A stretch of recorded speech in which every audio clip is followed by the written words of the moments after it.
मराठा आरक्षण रद्द करत असताना सुप्रीम कोर्टाने एक मुद्दा मांडला होता, पॉइंट आउट केला होता. 50%ची मर्यादा कोणालाच ओलांडता येणार नाही. या पार्श्वभूमीवर मराठा आरक्षण रद्द झालं.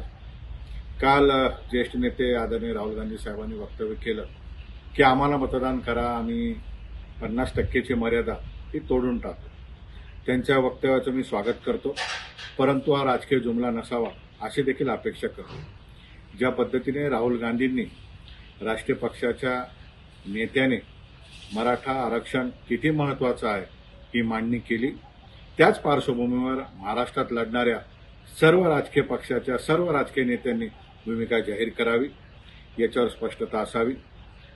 कारण जर 50%ची मर्यादा रद्द झाली तर याचे दोन फायदे मराठा आरक्षणासंदर्भात होऊ शकतात. एक, जी प्रामुख्याने सातत्याने मागणी आहे की मराठा समाजाचा समावेश ओबीसीत करा.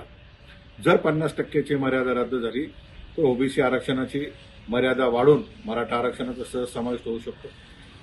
दुसरं, आजपर्यंत सरकारने दिलं, हायकोर्टात टिकलं, सुप्रीम कोर्टात टिकलं नाही, त्या आरक्षणासंदर्भात जरी चर्चा झाली तर 50%चा मुद्दा येणारच आहे. तेव्हा अतिशय महत्त्वाचं वक्तव्य राहुल गांधींकडनं काल झालेलं आहे.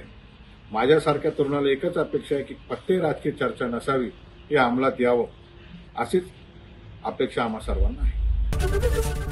एबीपी माझा, उघडा डोळे बघा नीट.